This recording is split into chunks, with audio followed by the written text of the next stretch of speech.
Hola, soy Pablo, hijo de profe, a mucha honra, y estamos acá en este nuevo episodio de nuestro podcast y nuestro canal para poder hablar, seguir hablando de Don Quijote de la Mancha.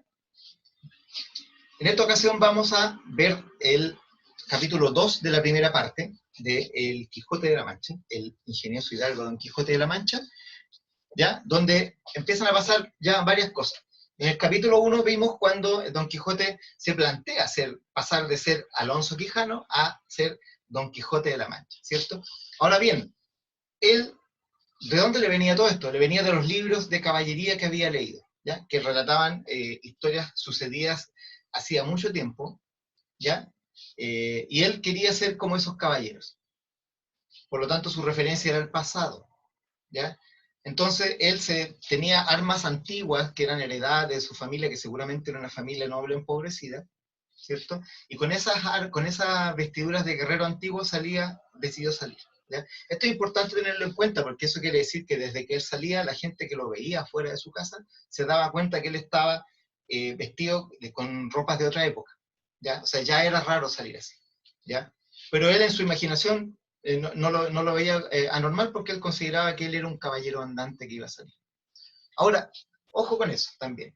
Decimos caballero andante. Se llamaban caballeros andantes porque eran caballeros que justamente andaban, que salían a recorrer el mundo para tener aventuras, para poder encontrar enemigos que derrotar, para poder enfrentar monstruos, para rescatar princesas, que es todo lo que contaban estos libros que estaban en la imaginación y en la mente de Don Quijote. Y él quería hacer eso, él quería ser un caballero andante. Por lo tanto, un caballero andante tiene que salir a andar, y es lo que él hace. Se monta en Rocinante y parte por el camino de la Mancha a buscar aventuras. En el camino va hablándose a sí mismo, va hablando solo, eh, como, como suelen pasar con la gente que tiene problemas mentales. Entonces sale hablando solo y él va diciendo cómo contarán mi historia en el futuro, qué grandes cosas dirán de Don Quijote y las aventuras que ha tenido, ¿cierto? Y él se lo va imaginando, ¿ya? Y esto es importante porque esta manera de hablar que tiene es la misma que después va a ocupar con las personas, ¿ya? O sea, va a hablar de su grandeza y del noble caballero que es, ¿cierto? Y la gente lo va a escuchar. Y es lo que va a empezar a pasar ahora. Él va caminando, va avanzando montado en Rocinante por el camino hasta que llega a una venta. ¿Qué es lo que es una venta? Veamos. Yo les voy a compartir la pantalla para que veamos lo que es una venta.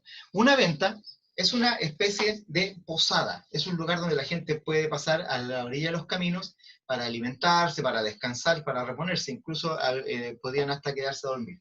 Y él llega a esta venta.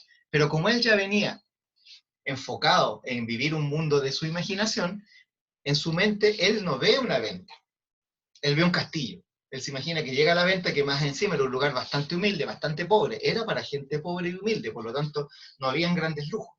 Pero él no ve grandes lujos, o sea, él no ve el castillo, él lo que ve efectivamente, se imagina el castillo, ¿cierto? Él no ve la venta, sino que ve eso, y a la entrada habían dos mujeres que en su imaginación eran doncellas de una corte real, cuando en realidad la realidad, y lo dice el libro, estamos hablando de que ahí lo que habían eran dos prostitutas, ¿ya? Que también iban de paso viajando y que estaban descansando, ¿ya? Y él habla con ellas y les habla con este tono que les dije, ese tono como antiguo, como solemne, de cosa antigua.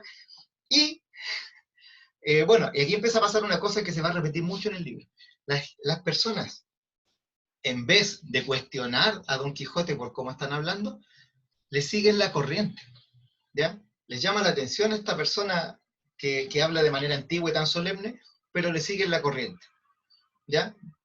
Y eso es bien interesante, porque en el fondo muestra cómo Don Quijote, a través de su discurso, a través de su manera de hablar, ya empieza a imponer un poco su realidad, aunque sea como juego, a las demás personas. O sea, nadie lo contradice, ¿ya? Sino que un poco le siguen el cuento, ¿ya? Entonces les habla como que le habla a princesas, como que le habla a gente noble, cuando ellas son unas humildes prostitutas que están descansando en la venta.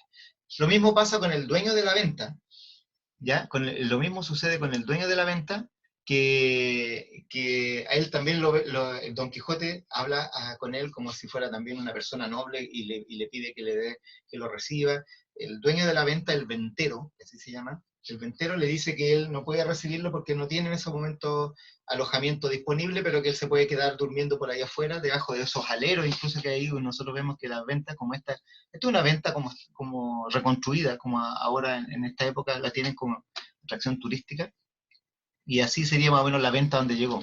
Ahora, mucho a más mal traer, porque esta está arregladita, ¿cierto? Y el ventero le dice que puede dormir a lo mejor ahí en los aleros y que le puede servir algo de comida.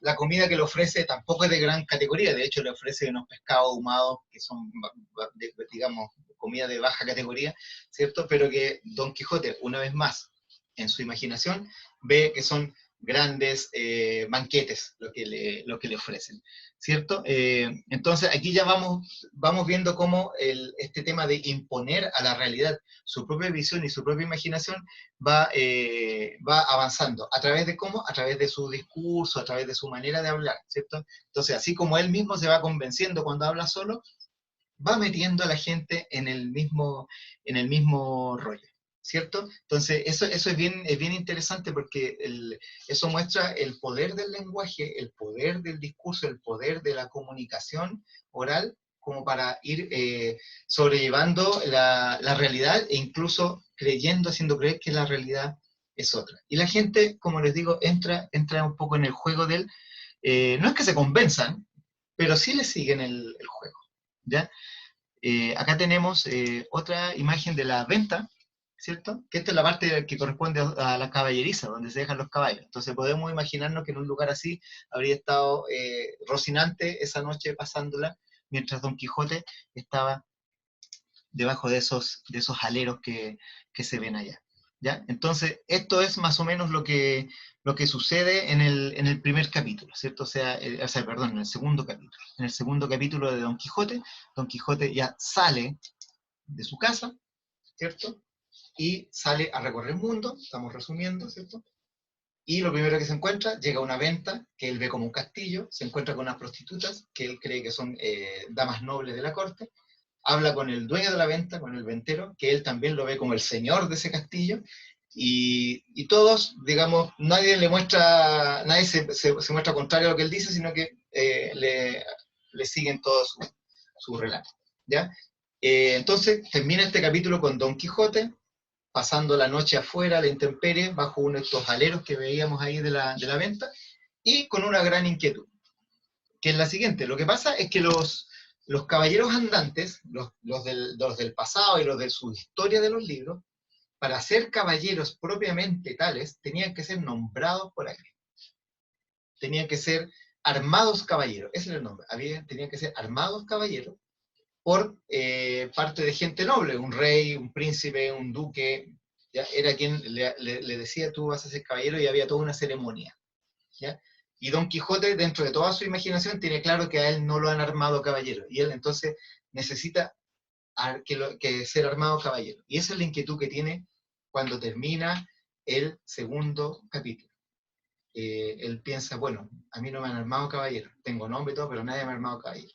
Entonces, ese es el problema a resolver que queda para el resto de lo que está pasando acá en el libro, ¿ya? Así que eso es, de momento, con lo que cerramos este episodio, en el cual hablamos del capítulo 2 de la primera parte del Quijote, donde el Quijote ya está en camino, ya salió a buscar aventuras, se encontró con un castillo que es imaginario, que es una venta, se encontró con princesas que son prostitutas, y eso es lo que nos quedamos pendientes.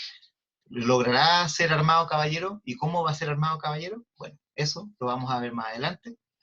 Muchas gracias por la atención. Se despide Pablo, hijo de profe. Hasta la próxima.